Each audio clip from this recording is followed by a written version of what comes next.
Aquí estamos en este tercer día de programa y estamos muy, pero muy contentos porque, bueno, vamos mejorando ciertas cosas de la escenografía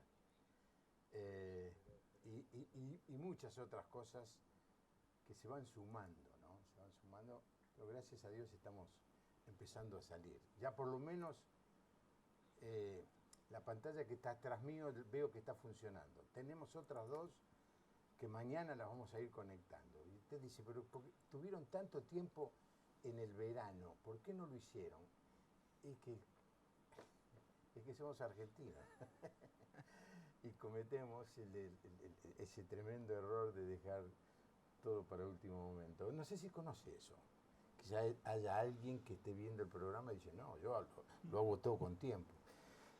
Bueno, estamos en tantas cosas y usted sabrá perdonarnos. Mi invitado en esta noche estuvo el año pasado y parece que le fue bien porque como resultado de su visita aquí fue invitado a otros lugares y ahora le voy a pedir que me cuente un poco.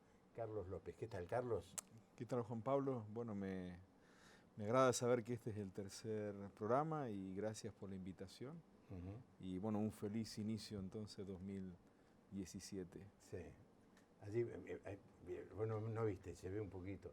Que la cámara, a ver, que la cámara esa se pueda ver toda la puerta, ¿está bien? Y Lucas, trata de que no esté detrás mío la pantalla de televisión. O sea, que esté el blanco detrás mío. Pero ahora, movete vos ahora. Bueno, hacemos todo esto porque, claro, vos sabés, Carlos, que hay un equipo de gente que me viene a ayudar cada noche. Entonces, cada noche se tiene que hacer una nueva enseñanza. Y estos son veteranos. El cameraman que me están mirando ahora es el más veterano de todos. Panameño, cantante, y lo tenemos aquí con nosotros. Ahí está, ahí está, me gustó, ahí estoy. Sin la pantalla que distrae detrás. Fíjate qué cosa interesante esto. No me gusta ese azul. Ahí está, le pongo un amarillito. ¿Qué te parece? Está todo bien. Ahí estamos. Como en casa. Carlos, estuviste en Guatemala varios años, ¿no es cierto? Sí, 16 años en total. 16 años. Sí. ¿Tus hijas crecieron allá? Mi hija más pequeña se fue cuando tenía 3 años. Ajá. Y regresamos el año pasado con 19 años ya. Sí. Cumple 20 la semana entrante. Así que... ¿Y qué hacías en Guatemala? Bueno, yo fui a estudiar a un seminario, al Seminario Teológico Centroamericano, y después de estudiar ya me quedé sirviendo al Señor allá, enseñando, primero como profesor de teología, y después, bueno, ya trabajando en lo que es la administración educativa, primero como vicedecano, luego como vicerrector y terminé como rector de la institución que me formó. Ahora, la gran pregunta es, Carlos, ¿cómo es que un argentino puede llegar a rector de un seminario en Centroamérica? Porque la fama nuestra se las trae, ¿no? Ajá. Digo yo. No, la verdad que hay una muy buena fama de los argentinos, nos quieren mucho, en Centroamérica sobre todo nos quieren mucho. Y pasaron muy buenos estudiantes argentinos por el seminario, muy buenos. Pero bueno, el Señor tiene ese sentido de humor que podría haber elegido a cualquiera de ellos, porque estoy seguro que eran más capaces que yo. Pero bueno, el Señor me dio el privilegio de dirigir este seminario que, repito, bueno, para mí fue el seminario que me formó, el seminario que me dio muchas posibilidades también para servir en Guatemala. Guatemala es un país muy lindo, bendecido por el Señor. Yo siempre digo que en Guatemala uno patea una piedra y sale un ministerio cristiano, porque hay ministerios, pero para lo que uno quiera, para todos los gustos. Así que es un país muy bendecido por el Señor en ese sentido, con muchos ministerios. Así que tuve ese privilegio de servir en la educación teológica y bueno, algo que me llegó a apasionar y me sigue apasionando lo que es la educación. ¿Cómo es que una persona joven como vos, talentosa, buen estudiante, se especializa o se dedica a lo religioso, a lo teológico. Porque hoy todo el mundo está intentando estudiar ingeniería, abogacía, las carreras de computación, ingeniería en sistemas. Porque todo el mundo, desgraciadamente, tiene en su mente la idea de estudiar algo que le asegure ganar mucha plata. Y cuando vos tomaste la decisión de estudiar teología, estabas condenándote a no ser una persona rica, ni mucho menos. ¿Qué te llevó a eso? Buena pregunta. Nosotros siempre en el seminario hablábamos con los estudiantes.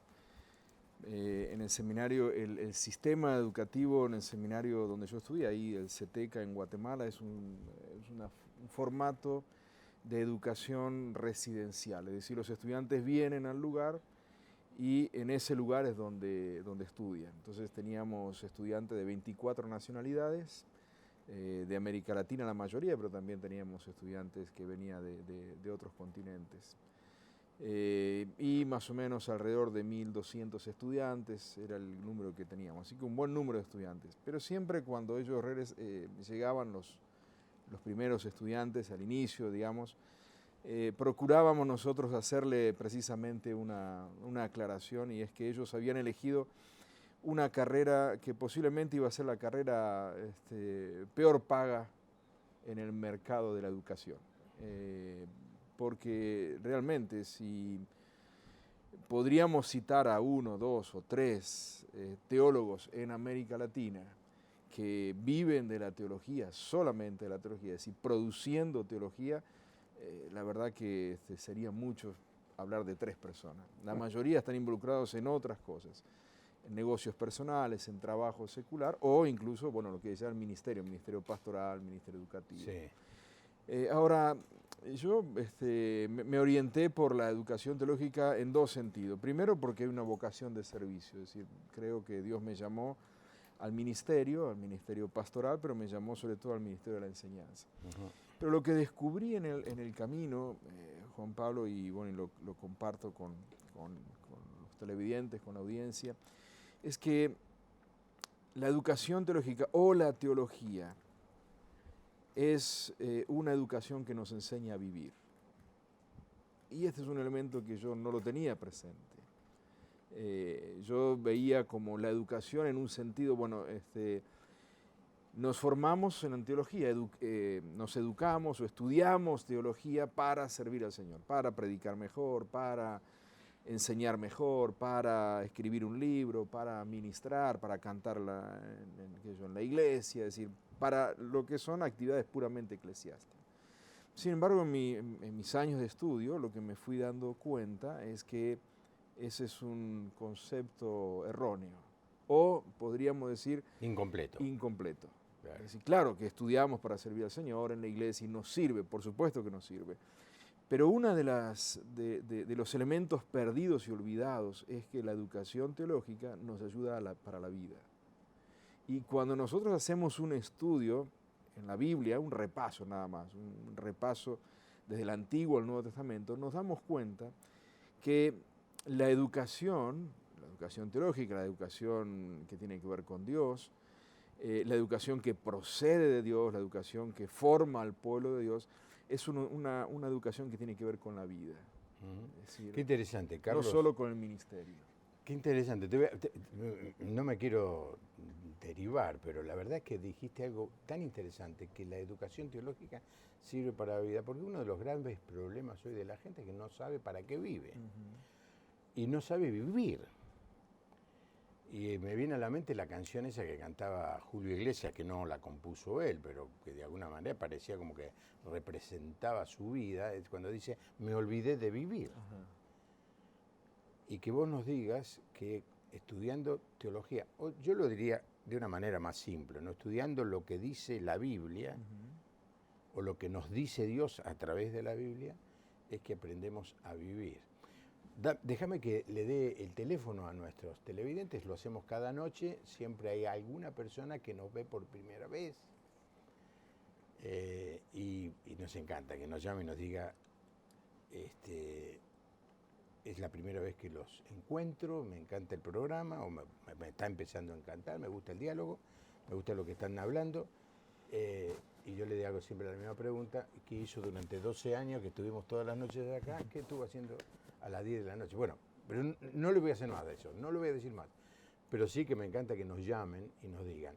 Los teléfonos son en Buenos Aires, o sea, el 011 adelante, 4568-6667. Allí hay una persona que suena el teléfono, levanta y habla con usted. Y el otro teléfono, que es el más usado, es increíble, como, qué sé yo, 3, 4, 5 años, no sabíamos qué era el WhatsApp. Y hoy alguien preguntó el otro día, ¿se puede pensar en la vida sin WhatsApp? San Pablo usaba el WhatsApp. Y es el 15, o 11, mejor 11, ¿no? 6041-3585. Usted tiene que marcar todo eso que está allí en pantalla, y si no, usted puede ser que esté escuchando por radio esto, el 156041-3585, y entonces también hay personas que me van a mandar a mi tablet el mensaje que usted nos dice, ¿no? Aprender a vivir.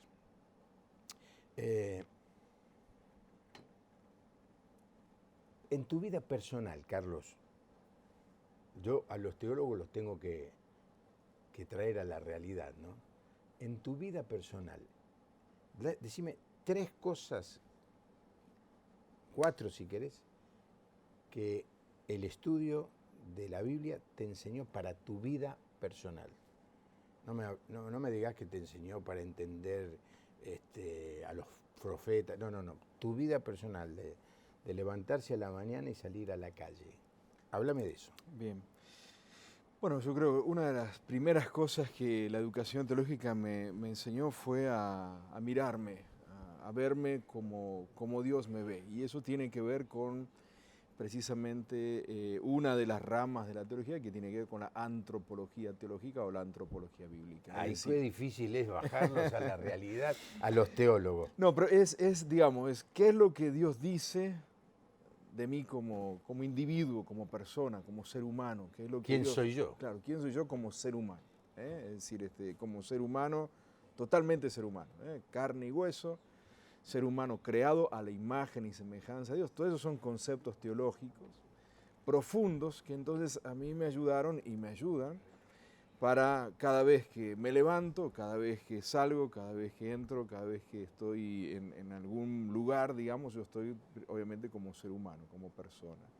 Y la educación teológica me enseñó entonces a verme como Dios dice que soy. Entonces, ese es un elemento importante, un concepto que creo que la educación teológica nos debe ayudar. Si nuestra gente, si los seres humanos tuviéramos una perspectiva adecuada de quiénes somos como seres humanos, yo creo que el mundo sería muy distinto. Eso, por ejemplo. Ahora, sí. ¿La gente se hace esa pregunta, quién soy? Te lo pregunto, ¿eh? O ni siquiera se plantea, bueno, las 3 preguntas: ¿de dónde vengo, quién soy y a dónde voy? Ajá. En esta sociedad me da la sensación que no hay mucho espacio para eso. Por eso la gente vive vidas sin sentido de alguna manera, porque no sabe quién es. Okay, y no sabe para qué está aquí en la tierra. Pero ahí entonces la pregunta sería, ¿no será que la gente vive vidas sin sentido porque no saben precisamente dar respuesta a esta pregunta? Uh-huh. Sí, quizá la pregunta en lugar de ser es, ¿la gente se pregunta esto? Quizá la pregunta tendría que ser formulada de otra manera, es decir, ¿será que la gente al no encontrar la respuesta entonces vive vidas sin sentido? Y ojo que esto puede pasarle, repito, a cualquier persona. Tanto una persona, llamémosle religiosa, que profesa una religión, como una persona que no profesa una religión. Es cierto, hoy la gente vive, sobre todo bueno, en las grandes ciudades, hoy la gente vive en un ritmo frenético y casi no hay tiempo para uno sentarse y preguntarse, bueno, ¿y quién soy? Ahora, en la vida hay acontecimientos críticos que nos van a llevar a hacernos esa pregunta. Si nosotros no nos tomamos el tiempo para hacer una pregunta, la vida nos va a llevar a situaciones críticas para hacernos esas preguntas. ¿Cuáles son las situaciones críticas que la vida misma nos lleva a enfrentar y que nos pone de una vez de cara a la pregunta? Por ejemplo, la muerte de un ser querido. Por ejemplo, a un niño, la muerte de su mascota.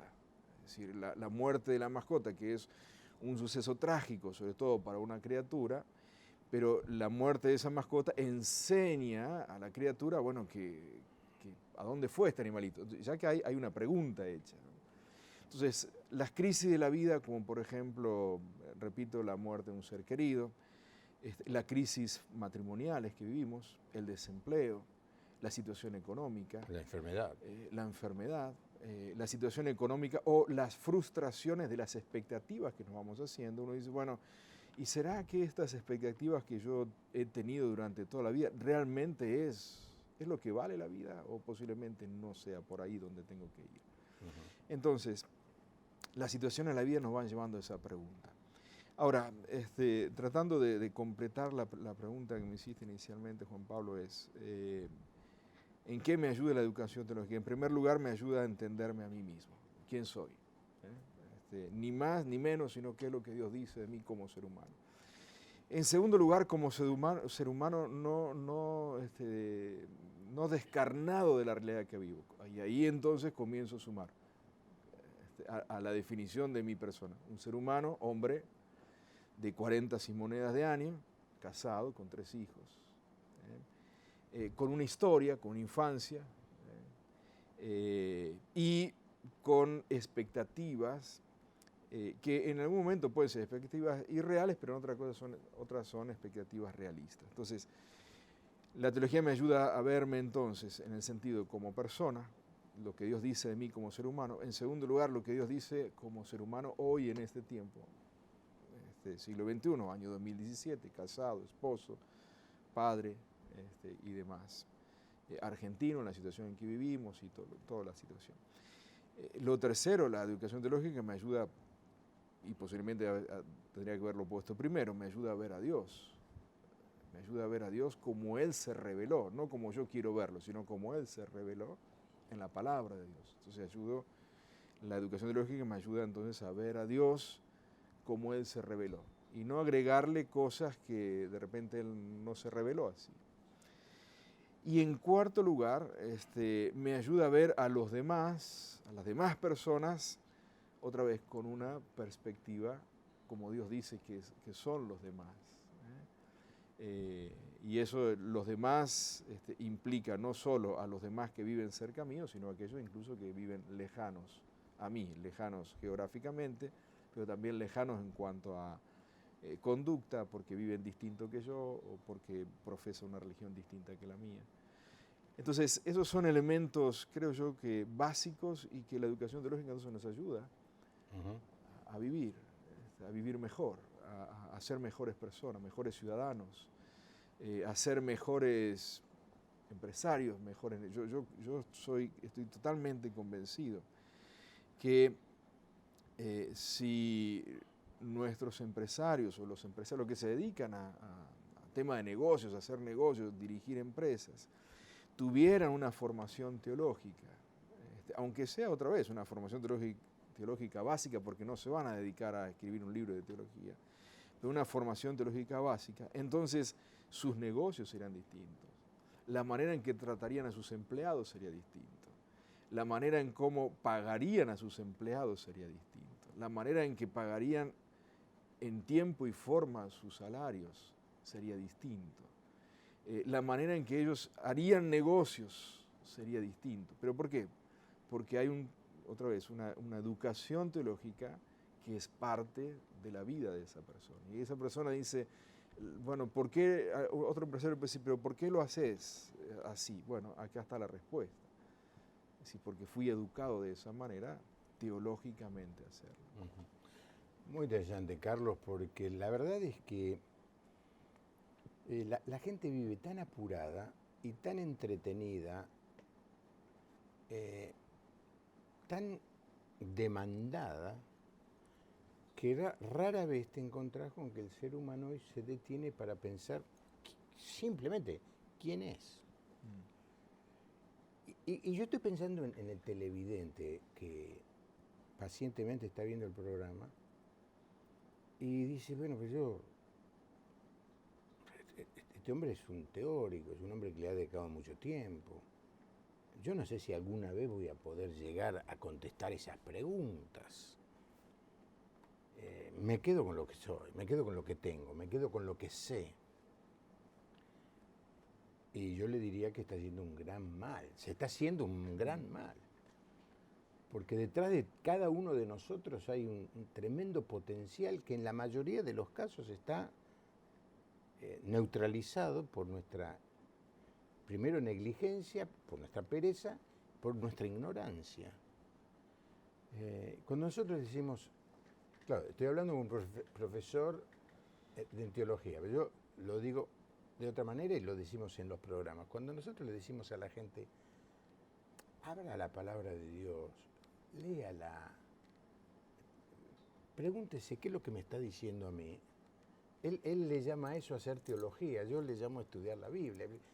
Pero es eso lo que estamos diciendo. No estamos pensando que la gente entre en un seminario o en un convento para estudiar, sino que se anime a abrir la palabra de Dios. Y él dio un ejemplo de un empresario, por ejemplo, pero podríamos expandir esto, no digo al infinito, pero te enseña a ser mejor persona, mejor padre, mejor hijo, te enseña a ser mejor esposo, mejor esposa, te enseña a ser mejor ciudadano, te enseña a ser mejor funcionario público, te enseña a caminar por la vida, ahí estamos, te enseña a caminar con la vida sanamente, en integridad y fundamentalmente, que es lo que todo el mundo está buscando, te ayuda a encontrar la felicidad, porque la felicidad está detrás de aprender a vivir todas esas cosas. ¿Me dejas que tome un tiempo para...? Hello. ¿Cómo le va, Hugo? A ver si puedo tener un diálogo con un gran amigo mío que vive a las afueras de Jerusalén, en un barrio. Él me va a decir... Ahí se cortó. Ya está, saquemos el... Ahí está, saquémoslo. Yo escuché, la voz de él la escuché. Sí. Estamos cerca. Él vive en un barrio que sería lo que nosotros conocemos en la Biblia como Emaús, a las afueras de Jerusalén. Y quería tener una charla con él, como es un amigo y se va pronto a Israel, porque él vive allí. Iba a interrumpir el diálogo. Ahora, la gente le tiene miedo, Carlos, te quiero decir, la gente le tiene miedo a esa frase que vos usás con tanta naturalidad, estudiar teología. Pánico, no miedo, pánico. Bajémosla. Le vamos a decir, vamos a ofrecer que la gente estudie la palabra de Dios. Bien. ¿Está bien? Sí. ¿Qué es lo que vos querés decir? Y estás en Argentina ahora dirigiendo una entidad que se dedica a poner materiales muy accesibles en la mano de los que quieren estudiar. Sí. Contanos. Bueno, yo vine en agosto para unirme al equipo de FIET, que es el Instituto Teológico FIET, que este año cumple 40 años de estar enseñando en Argentina la palabra de Dios. Así que vinimos como familia para unirnos a este proyecto que lleva 40 años y ha sido un proyecto que nació en el corazón de Dios y que sigue estando en el corazón de Dios, que es precisamente, creo yo, Juan Pablo y televidentes, es una un elemento precisamente que los seminarios o grandes seminarios en algún sentido han fracasado es de poner la Biblia, la enseñanza de la Biblia, al alcance del pueblo. Es decir, que todo el pueblo, que toda la gente, que toda la iglesia estudie la palabra del Señor. ¿Qué quiero decir con esto? Vuelvo a lo que dije al inicio. Cuando uno piensa, ¿quiénes estudian teología? ¿Quiénes estudian Biblia? Dice, el pastor porque es el que predica, el maestro porque es el que enseña, el de la alabanza porque toca la guitarra. Es decir, porque estudian Biblia para hacer un servicio, para trabajar, para hacer algo.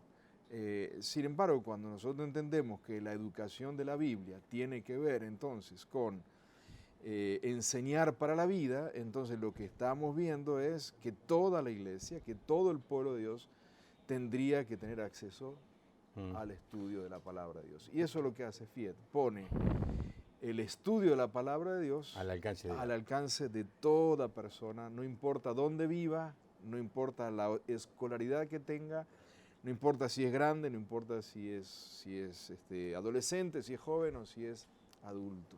Vos sabés que, te cuento, Carlos, cómo fue que yo conocí el material, digamos, el más famoso de FIET, que es La vida de Jesús. Yo estaba dirigiendo una conferencia, te estoy hablando, mis recuerdos son en décadas. En la década del 80, podría ser el 83, el 84, y había muchas entidades que nos habían pedido permiso para poner stand. Entonces, no quedaba mal que el director de la conferencia se acercara a los stands a darle gracias por los materiales, por haber invertido tiempo en venir a ofrecer eso a la gente que venía a la conferencia, que eran pastores. Me acerco a un lugar y agarro uno de estos libros y lo veo con dibujitos. Me pareció infantil, me pareció para gente muy elemental. Leo la primera hoja y en la primera hoja el método de enseñanza es de repetición. Entonces dice, Jesús nació en Palestina. Y entonces abajo, Jesús es paraguayo, argentino o de Israel o de Palestina. Bueno, pero a prueba de tontos es esto. Entonces lo dejé con cierta, ¿cómo decir? Una evaluación, cara de nada, ¿viste? Qué lindo material, muchas gracias. Me puse a hablar con una de las personas a las que yo más respetaba en este tema y me dice, ese material es el mejor material que hay para estudiar, para que la gente en tu iglesia estudie la Biblia. Y me dijo la frase mágica para cualquier pastor, sin que vos tengas que trabajar. O sea, sin que yo trabaje y la gente estudia. Sí, pero eran dibujitos. Cuando estoy vuelvo con mi hermano Eliseo, que vivía en Tres Arroyos en esa época, y me dice, Juan Pablo, dice, estoy estudiando la Biblia, vos no podés creer qué bueno el material. Y digo, ¿es con unos dibujitos? Sí. Bueno, 2 personas que me lo están recomendando, voy a buscar el material. Y lo traigo y se lo doy a una persona que estaba cursando algo así como un doctorado. Una de esas personas críticas, no hay nada que le venga bien. Miralo, si te parece lo podemos usar. Lo miró, hizo así, vio los dibujitos. Claro, un tipo que está estudiando en la universidad. A la semana viene y me dice, es extraordinario. ¿Qué? Sí. Me hice las primeras 7 lecciones y aprendí un montón de cosas que no sabía. Sí. Bueno, en ese momento lo pusimos al alcance de toda la iglesia. Pensé que en esa época la iglesia era chica, pensé que 30 o 40 se iban a anotar, se anotaron como 150. Y a partir de ahí empecé a usar ese material. Y a partir de ahí empecé a recomendar a las iglesias, a los pastores, a las personas, estudie en primero de todo la vida de Jesús. Porque hay gente que entra en la fe y quiere estudiar Apocalipsis. Sí. No, Apocalipsis no es ni para los teólogos. Sí. Estudie la vida de Jesús. Y eso ahora estás dirigiendo justamente la producción de los libros con dibujitos. Sí, y ese material tengo entendido que se escribió precisamente. Pero sí. Se escribió precisamente en el norte de Argentina por misioneros y lo escribió un misionero en el norte de Argentina para las iglesias que eran parte del movimiento, y es un material que se ha traducido a muchos idiomas, Se escribió en español, Argentina, pero hoy se ha traducido a muchos idiomas, por supuesto el inglés y muchos otros, ¿no? Creo que en China está. Sí, creo que en mandarín también. Y es un material así, increíble. Lo que pasa es que comienza a enseñar desde lo sencillísimo, preguntas como esa, ¿de dónde era Jesús? Muy sencillo, pero de repente llega a cuestiones que son muy complicadas. Por ejemplo, si uno lee, otra vez, el concepto teológico es Jesús es la única persona teantrópica. Y uno dice, ¿y esto cómo se come? Bueno, el libro no dice ese concepto teantrópico, pero lo que sí enseña la Biblia, ese libro es la enseñanza bíblica de Jesús. Es decir, Jesús es la única persona que tiene dos naturalezas. Una naturaleza humana, 100% humano, y una naturaleza divina, 100% divino. Ahora, ¿cómo explicar eso? Bueno, los teólogos se enriedan con eso, teantrópico, porque entonces y esto y lo otro. Sin embargo, este material escrito por ese misionero, que Dios lo bendiga, este misionero, pero este material va enseñando de manera muy sencilla, y cuando queremos acordar estamos estudiando un elemento como este que tiene que ver que Jesús es 100% hombre y 100% divino. Y después, sin darnos cuenta, nos mete entonces en considerar cuáles son las enseñanzas que hoy en día, digamos, sostienen ciertos movimientos religiosos, las enseñanzas contrarias. Es decir, hay enseñanzas contrarias, o enseñanzas de sectas o de movimientos que dicen que Jesucristo no era Dios, Jesucristo solamente era humano, pero no era Dios. Y hay otras enseñanzas heréticas o sectarias que dicen que Jesucristo llegó a ser Dios.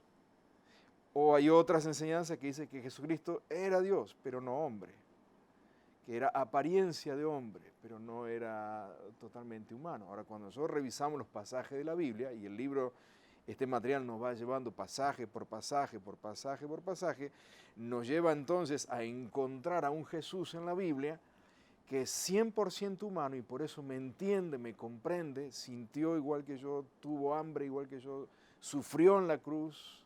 La muerte no es que solo fue una apariencia, la sufrió en verdad, pero también 100% divino, es decir, Jesús es Dios, y es entonces la única persona con esas dos naturalezas.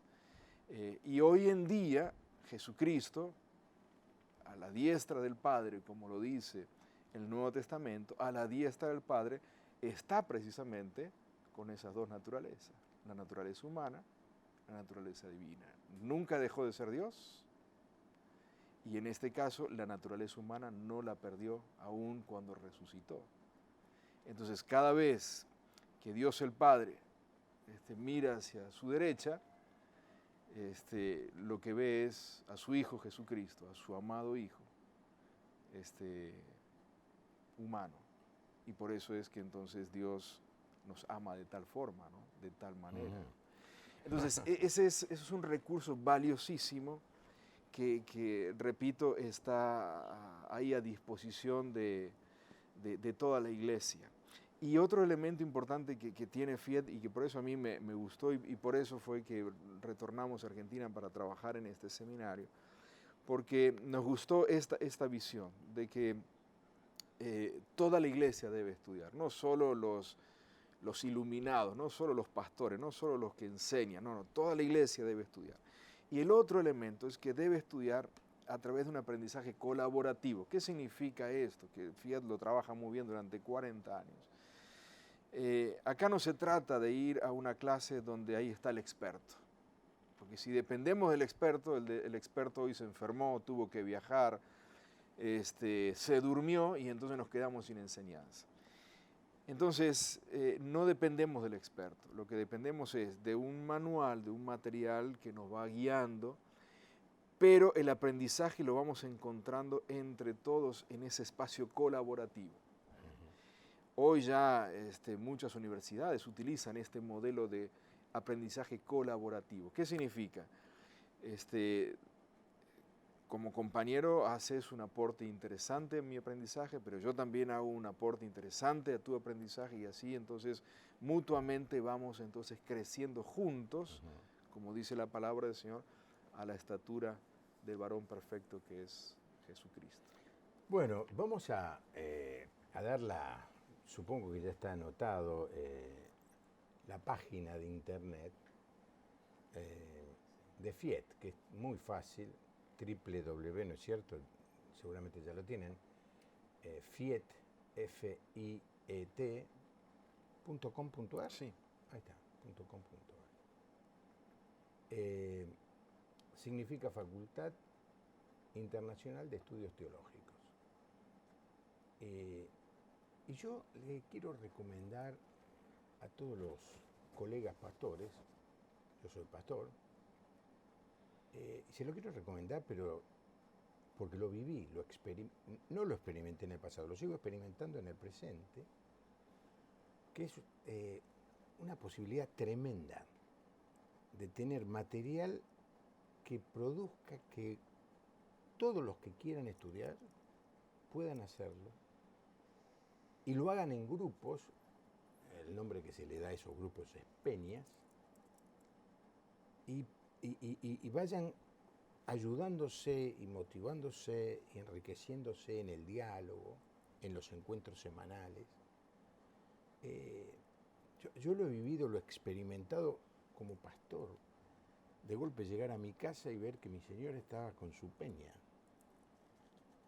Bueno, tengo que confesar también que había uno que estaba en esa peña que venía porque se quería casar con mi hija y ahora es mi yerno, ¿no es cierto? Bueno, así que hay gente que... ¿Ganó el curso? Sí, supongo que aprobó. Hay gente que tiene otros intereses, pero... Y yo miraba y yo decía, qué bárbaro. Están trabajando, yo jamás hubiera podido lograr lo que de esa manera tan natural se logró. Insisto con este consejo, porque a veces uno da consejos porque lo escuchó, porque lo leyó. Este lo viví, y doy fe. Y tanto funciona para iglesias chicas como para iglesias grandes. ¿Qué tendría que hacer un pastor o una persona que quiere estudiar? Bueno, te comparto un testimonio, un ejemplo, Juan Pablo, de una iglesia en Río Gallegos que me tocó visitar el año pasado, a finales de año, para la graduación de Fiat. Ellos tienen a todos sus estudiantes estudiando algo y fue maravilloso, la verdad, muy lindo entregar certificados a adolescentes de 14 o 15 años y poder entregarle un certificado, por ejemplo, de este material de vida de Jesús a chicos de 14 o 15 años es maravilloso, porque yo digo, ¿cuánto hubiéramos dado nosotros para que a esa edad de 14 o 15 años haber tenido en nuestras manos un recurso como ese? Ahora, esta iglesia estudia desde que la persona llega a conocer a Cristo y dar sus primeros pasos en la fe, estudia lo que le llamamos el material de vida abundante, un material maravilloso de 12 clases que enseña los pasos rudimentarios de la fe, qué es la iglesia, por qué soy salvo, por qué soy pecador o salvo de qué soy, etc. Y a partir de ahí entonces se comienzan a construir distintos cursos hasta llegar, en este caso tenemos hasta doctorado, maestría, bachilleratos y bueno, todos los otros niveles. Y hablando con los pastores de esta iglesia de Río Gallegos, que es una iglesia grande, que todos sus miembros están estudiando, fui a una graduación el año pasado y estuve hora y media más o menos entregando certificados, no terminábamos más de entregar certificados, porque toda la iglesia la tienen estudiando. Y los pastores me decían, ellos me decían, hermano Carlos, si los pastores entendieran que al poner a la gente a estudiar la Biblia se le terminaría mucho de los problemas que hay en la iglesia, estoy seguro que la mayoría de pastores pondrían a estudiar a su gente. Porque eso es lo que hace la Biblia, nos enseña a vivir, nos enseña a enfrentar la vida como esposo, como padre, como niño, como adolescente. Entonces, cuando la gente aprende a vivir, entonces, entre otras cosas, aprende a ser buen miembro aprende a de ser la iglesia. un buen cristiano. Ahora, ¿cómo hace un pastor que nos está escuchando y que nunca ha tenido esta posibilidad? Bueno, simplemente lo que tiene que tener es el deseo y las ganas de abrir un grupo de estudio en su iglesia. Puede ser un grupo pequeño, puede ser un grupo grande, puede ser un grupo, pueden ser 10 grupos, pueden ser 20 grupos. Se ponen en contacto con nosotros a través del contacto, el correo, o a través de la página, el correo, sí, o a través del Facebook, que es sencillo, es Fiet. Sí. Se pone en contacto entonces con nosotros y nosotros le enviamos a un coordinador regional que va hasta el lugar donde está el pastor de la iglesia. Si no hay un coordinador regional cerca, entonces nos ponemos en comunicación nosotros por teléfono con la persona y lo guiamos en todo el proceso para que arme un grupo de estudio. Ahora, lo que el pastor va a decidir es, nosotros recomendamos que el pastor delegue esto a una persona que tenga un poquito más de tiempo, porque el pastor predica, el pastor visita, el pastor enseña, el pastor aconseja, el pastor tiene que estar en un funeral, tiene que estar haciendo, y encima de eso dirigir una escuela bíblica en la iglesia sería una locura. Sí. Entonces, poner a alguien de confianza, un hermano, una hermana de confianza que se encargue de la escuela de ministerio, la escuela de enseñanza bíblica. Esa persona entonces es el contacto nuestro. Nosotros con el pastor no lo molestamos para nada, nosotros nos comunicamos directamente con esa persona que él dice que es de su entera confianza. Y el pastor, con su equipo de liderazgo, decide qué día estudian. Nosotros no le decimos que tienen que estudiar el día lunes, martes, miércoles. El pastor decide qué día estudia la iglesia. El pastor con su equipo decide qué libro estudia, qué material va a estudiar. El pastor decide, junto con su liderazgo, qué gente estudia. Si son 10, 20, 50, 100, qué tipo de persona va a estudiar, en qué nivel de estudio. En ese sentido, entonces, nosotros no forzamos a la iglesia a estudiar. Nosotros lo que hacemos es, si la iglesia nos abre la puerta, nosotros entramos y le ayudamos a armar los grupos de estudio, pero siempre bajo la supervisión del pastor. La ventaja de eso, de esta dinámica, de este método, Juan Pablo, es que nos libra del temor que tienen, o que algunos pastores tienen, es que la gente se me va a ver de la iglesia, porque si empieza a ir a un seminario, entonces ya después ya no va a volver a la iglesia. Está comprobado. Si yo me fui a Guatemala a estudiar 4 años una licenciatura y estuve 16 años, está comprobado que cuando un estudiante va a un seminario en residencia y pasa más de 3 años, hay estudios que nos dicen que por lo general ese estudiante ya no regresa a su lugar de origen. Mira. Entonces, ¿qué sucede con la iglesia que invirtió en esa persona para que se prepara? Bueno, pierde un recurso valioso porque ya no lo tiene de regreso. El temor de muchos pastores, con los cuales he conversado con algunos de ellos, sobre todo en Guatemala, el temor es que si yo mando a mis líderes o a mi mejor gente, lo mando al seminario, ya no vuelve conmigo. Y si no vuelve a la iglesia, entonces, ¿qué hago yo? Mejor me los quedo así como están, porque sé que los tengo ahí. Sí, claro. Ahora, lo que nosotros decimos con Fiete es, no se preocupe, pastor, porque nosotros no se lo vamos a sacar de la iglesia. Sus líderes van a estudiar en su propia iglesia, su gente va a estudiar en su propia iglesia. Usted mismo, si quiere y si tiene tiempo, puede ser parte del grupo de estudio, y si no, usted puede ir y cebarle mate a los estudiantes mientras ellos están estudiando los materiales. Déjame leer algunos mensajes. Quería contarles que mi mamá de 80 años todos los días está atenta a su programa. Ella no sabe leer y tiene problemas y achaques y le cuesta mucho llegar a una iglesia. Vive en una zona difícil y los autos remis cuando llueve no entran a buscarla, pero a ella le encanta verlo todas las noches. Se llama María Luisa Santillán, vive en Pilar, Buenos Aires. Mira vos, le mandamos saludos a María Luisa. Paola y Walter Barclay de San Martín nos felicitan por el programa, muchísimas gracias. Los estoy viendo desde Encarnación, Paraguay. Mira vos, soy Lucía, están hablando un tema que lo vivo en carne propia. La muerte de mi hijo es un dolor indescriptible. ¿Es cierto, Lucía? De verdad. De un hijo, de un nieto en este caso, puedo decirlo yo. Pero la Biblia nos enseña cómo vivir esos momentos. Esa es la idea. Desde Hurlingham, Lionel nos da gracias por el programa. Y no sé si esta frase es de alguien, si está hecho a imagen y semejanza, usted es Dios, solo que no lo puede ver. Bueno, yo discrepo, la leo con respeto, ¿no? Me parece medio de la nueva era esto. No, yo no soy Dios, estoy hecho a la imagen de Dios, pero no soy Dios, el ser humano no es Dios. Soy Fabio de Moreno, celebro la vuelta, ahora sí, mi café y su programa. Quiero hacerle una pregunta al licenciado. ¿Cuál fue la razón, la motivación para estudiar teología? Creo que te lo pregunté. Bueno, después lo contás. 30 años de cristiano y hoy en día cada vez me gusta más y amo más leer la palabra de Dios. Y por último, mira, de Hurlingham, soy Derek, de 15 años y quisiera preguntar cómo podría yo estudiar la Biblia de una manera sencilla en mi casa.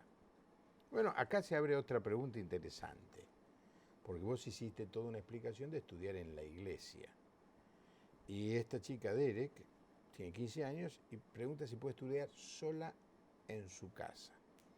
¿FIET le da material a personas solas? Bueno, lo que tenemos para personas, individuos, es una metodología distinta, pero muy práctica, que es por internet.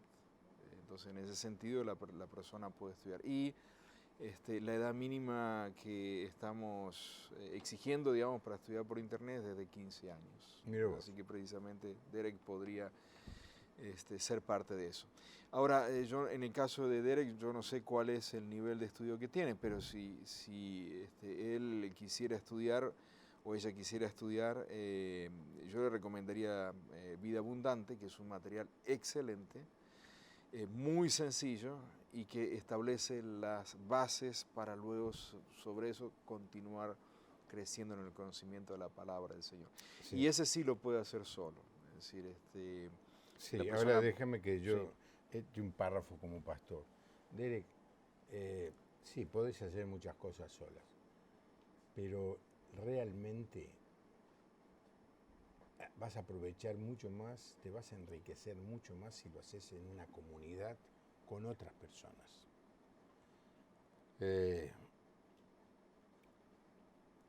Un amigo mío decía que iba a empezar a correr, a caminar y a correr. Quería correr una maratón. Me lo encontré 2 o 3 años después. Che, ¿estás corriendo? No. Es difícil solo, me dijo. Claro. Me lo encontré tiempo después. Sí, dice, estoy yendo a donde se corren 10.000... 10K. 10 kilómetros. 10 kilómetros. Voy. ¿Cómo hiciste? ¿Te animaste? No, dice, encontré uno conmigo y me pasa a buscar, y si él no me pasa a buscar, lo paso a buscar él y entre los dos nos potenciamos. Derek, vas a vivir esta realidad solo. Ay, que hay un programa de televisión, que te invitan a salir. Con otro es un compromiso, una relación, y dos valen más que uno, dice el proverbio, 3.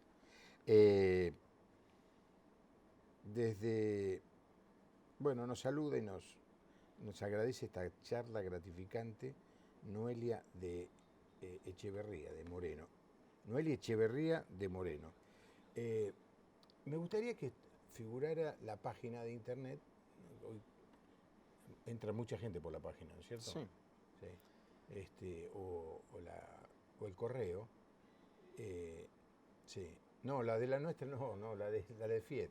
Bueno, ahí está la página nuestra. Cada tanto habría que mencionar que tenemos una página de La Puerta Abierta. La de Fiat, porque nos gusta mucho, esta es la página de Facebook, nos gusta mucho saber con el tiempo que Carlos me llame y me diga, che, Juan Pablo, por el programa hubo gente que llamó, hubo gente que se conectó, hubo gente que se interesó, hubo pastores que comenzaron a pensar, ¿no?, esta posibilidad. Y la verdad es que todos los años crece el número, pero quizá con el programa de hoy, Carlos, crezca exponencialmente, ¿no? La verdad que sí, para nosotros sería, bueno, una forma es nuestra oración. Con el equipo maravilloso, el equipo que trabaja en Fiat, esta es nuestra oración, que la gente pueda estudiar. Es decir, la verdad, no hay impedimentos para que alguien pueda estudiar. Conocí a un hombre en Río Gallegos cuando visité, que me hizo recordar a esta hermana que vive en Pilar.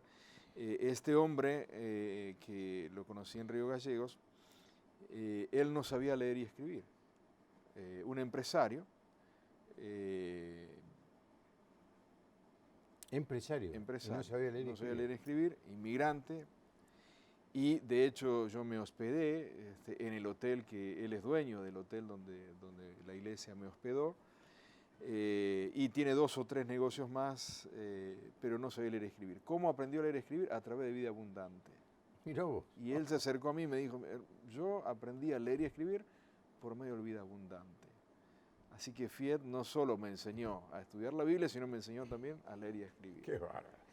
Vilma y Víctor de Bragado, y dice que fue en algún momento a una iglesia donde yo era el predicador hace 30 años. Mirá, acordarse de eso. Dice que desde jóvenes, y estoy hablando Marilyn y Marcelo de Posadas, estudiaban y el material se lo llevaba Basilio Nesnasco, sí. gran amigo. Sí. De Federico Formosa, estamos encantados con el programa de hoy. Mi pregunta es, ¿qué sucede en el caso en que la Iglesia no hace énfasis en estudiar la Biblia? Somos un grupo que amamos el estudio de la palabra de Dios, pero el pastor no tiene esa misma visión. Póngase en contacto con él. Es una pregunta muy difícil que me está haciendo a mí y yo no la voy a contestar, porque me voy a poner a hablar de otro colega. Pero él que es escríbale a él, no me haga preguntas difíciles a mí esta noche. Soy veterano de Malvinas, lo estoy viendo esta noche, bueno, que Dios te bendiga. Juan Igarzábal e Isabel, siempre en práctica sus enseñanzas. Esperamos su visita. Lorena de Daniel de Tapalqué.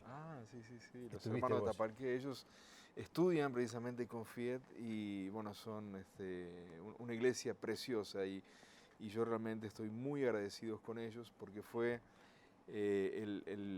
la primera iglesia que visité en Argentina estudiando Fiat y bueno, ¿Ah, sí? fue una experiencia muy linda. ¿En la provincia de Buenos Aires? Sí.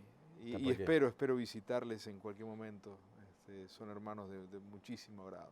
Qué bárbaro. Bueno, yo lo que quiero anunciar es que Carlos, y este es un anuncio muy solemne, va a ocupar el cargo del fundador de todo esto, que es mi amigo Norberto Zaraco. Norberto empezó con esto hace 40 años y ha llegado el momento en que él siente que debe dejarlo a una persona joven. Imagínense, cuando empezó con esto Norberto, él recién había nacido. Qué cruel es esto. Para colmo, Norberto es algunos meses menor que yo, o sea que me hace sentir, pero muy viejo. Pero, ¿qué día es el acto, la reunión? El 28 de abril. 28 de abril, sí, va a ir el coro de la iglesia La Puerta Abierta. por supuesto yo voy a estar presente también, hago allí en esta entidad, y va a ser el momento emocionante en que Norberto va a dejar el cargo, pasar, ¿cómo se llama? Cuando el corredor pasa la antorcha, no, la antorcha, La estafeta, ¿no? estafeta, O la... en inglés en baton, Sí, pero no sé por qué pero me viene en inglés, el bastón. sí, pero tiene un nombre, bueno, pasa el testimonio, creo que también se dice. Poste y testigo, testigo. El testigo te pasa, Carlos, a vos y vos agarrás esto. No tenés que empezar nada, ya está todo empezado, pero se espera que lo hagas crecer y que permanezca. Así que todos los que somos muy amigos de Norberto, estamos invitados para ir ese día.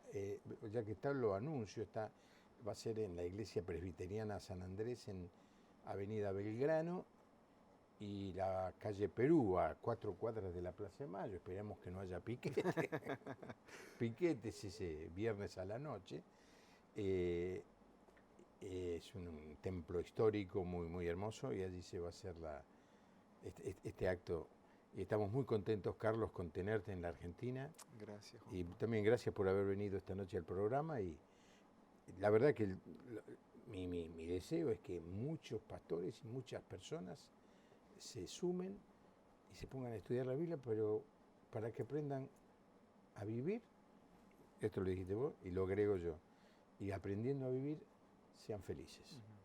Porque cuando uno descubre el primer sermón de Jesús, fue sobre la felicidad. Sí. Si no es que esté en contra de la felicidad, sino nos dice cómo ser felices. Y el estudio de la Biblia, entre otras cosas, llena nuestra vida de esa plenitud que nos convierte en personas dichosas. Mañana vamos a tener un psiquiatra, mi amigo el doctor Miguel Equisian, y vamos a hablar de la depresión o los sueños, algunos temas de esos que él sabe tratar muy bien. Que tenga una buena noche y que Dios le bendiga. Hasta mañana.